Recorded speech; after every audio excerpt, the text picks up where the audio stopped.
Olá, nesse vídeo eu vou falar um pouco sobre o IAM. O que é o IAM? O IAM, ou Identify Access Manager, ele é o gerenciamento de acesso da AWS. Com ele, a gente pode fazer o gerenciamento de acesso de usuários, grupos, criar política para esses grupos e para esses usuários, regras, entre outros. Ele é uma solução que utiliza também MFA. Ele tem políticas de senha que você pode criar ali para manter a sua conta da AWS mais segura.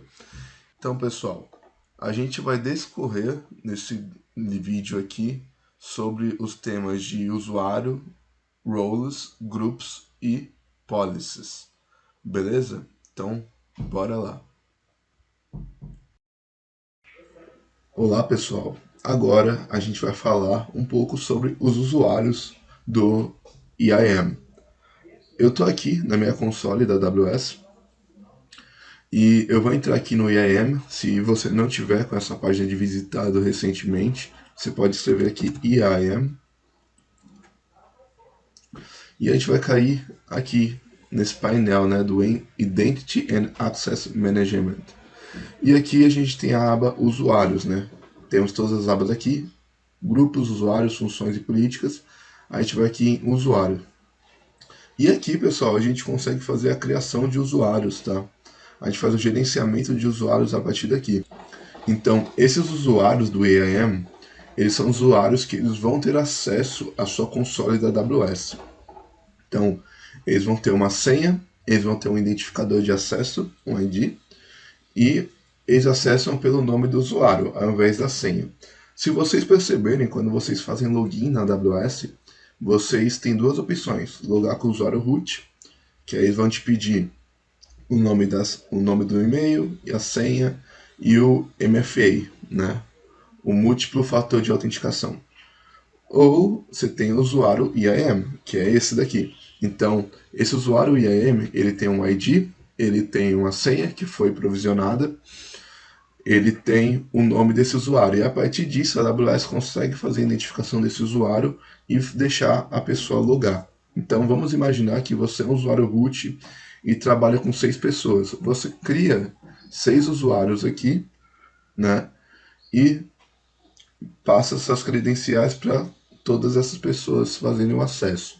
Vocês também podem pedir para elas fazerem a configuração de múltiplo fator de autenticação.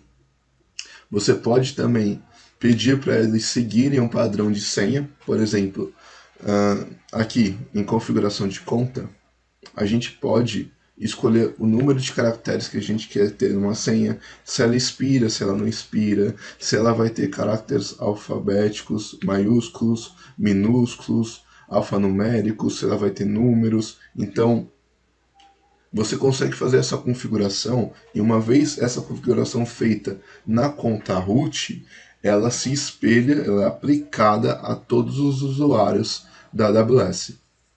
Beleza? Então, essa aqui é uma conta de usuário que eu tenho. Eu vou fazer o login nela para que vocês possam ver.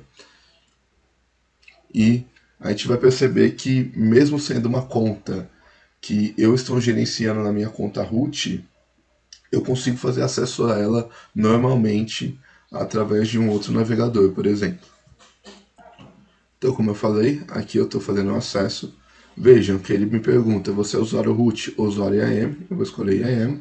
E ele pede o meu ID de 12 dígitos que foi me fornecido. Uma vez fornecido o ID, ele vai pedir o nome do usuário e a senha do meu usuário. Beleza. Depois disso, como eu já tinha configurado para esse usuário de teste um MFA, ele vai pedir para mim esse múltiplo fator. E vejam que eu tenho acesso a um outro painel da AWS com outro usuário que é diferente do meu atual, né, do meu usuário root. Então isso é bacana quando você não quer utilizar, por exemplo, se você está usando uma conta pessoal, você não quer utilizar o seu usuário root para fazer os laboratórios, para você não utilizar os serviços da AWS diretamente no root, você pode criar um usuário administrador, e esse usuário administrador ele vai ser responsável pela criação e gerenciamento dos serviços da AWS, né? Existe algumas diferenças entre o usuário root e o usuário administrador, por exemplo, se eu não... Por exemplo, a questão de faturamento. Se eu não der totais acessos ao faturamento para o meu usuário administrador, mesmo ele sendo administrador, podendo ter acesso a todos os serviços da Amazon, ele não significa que ele tem acesso ao serviço da minha conta, tá? Então, o meu usuário root ele consegue ver, por exemplo, os gastos que o usuário administrador, o usuário de banco de dados, os usuários que estão utilizando o serviço da Amazon estão tendo. Mas isso não significa que o usuário administrador ele tenha acesso a esses dados, tá?